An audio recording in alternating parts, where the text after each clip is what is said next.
Well, first, let me explain a little bit behind that line and why we think that's such a good line. We actually say that around here all the time. Um, One of the overarching trends that's kind of caused by technology is accelerating change, right? Technology often acts as the agent of change for an industry or for a business.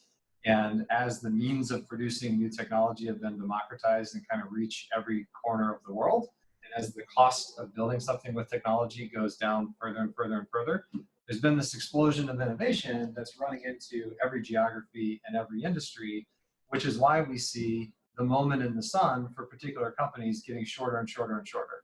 It's why there's more and more turnover in some of the big indexes, or the Dow Jones Industrial Average, or whatever the case might be. Companies are rising and falling faster than they ever have before. And so the notion of getting comfortable with being uncomfortable is the notion that the only thing you can really count on is that tomorrow is going to be different than today. And either tomorrow is going to smack you upside the head and you're going to die, or you're going to take advantage of it and somehow build something even stronger and even better than what exists today. That's the idea behind getting comfortable with being uncomfortable. For me personally, that was actually extremely hard, and that was one of the hardest things about joining Sequoia, is that things like math for me are very comfortable because it's very structured and very rigid, and there's kind of a finite body of knowledge that you can master in a linear sort of way. That's not at all. Me too, Pat. I'm really big on math. Yeah, I can tell. Yeah, I'm right there. Fractions. I'm with you on fractions. Long division. I got you. Excellent.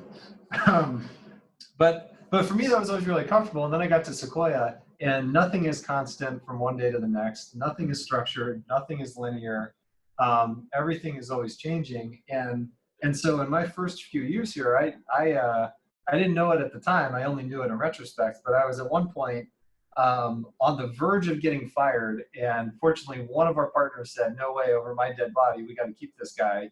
But the reason was because I was a kind of structured thinker in a completely unstructured environment, and I couldn't adapt. And part of what got me comfortable with that was mentorship from some of our partners, like Jim Getz in particular, who I remember used to pull me aside and give me pep talks. And one of his pep talks was effectively like, look, you have to give up on the notion of being perfect, and you have to give up on the notion of pleasing everybody. Just do what you think is the right thing to do. And if it works out, great.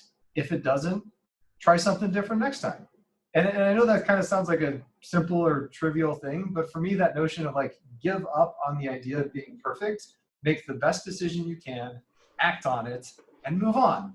Reassess, make another decision, act on it, move on. Like, for me, that was kind of all it took to get comfortable with it. But I think for a lot of people like myself, it's really, really unnatural to actually be comfortable with constantly changing, constantly having your assumptions being challenged, constantly having to throw away the stuff that worked yesterday and figure out what's going to work tomorrow. Like, that's not a natural thing for most people, I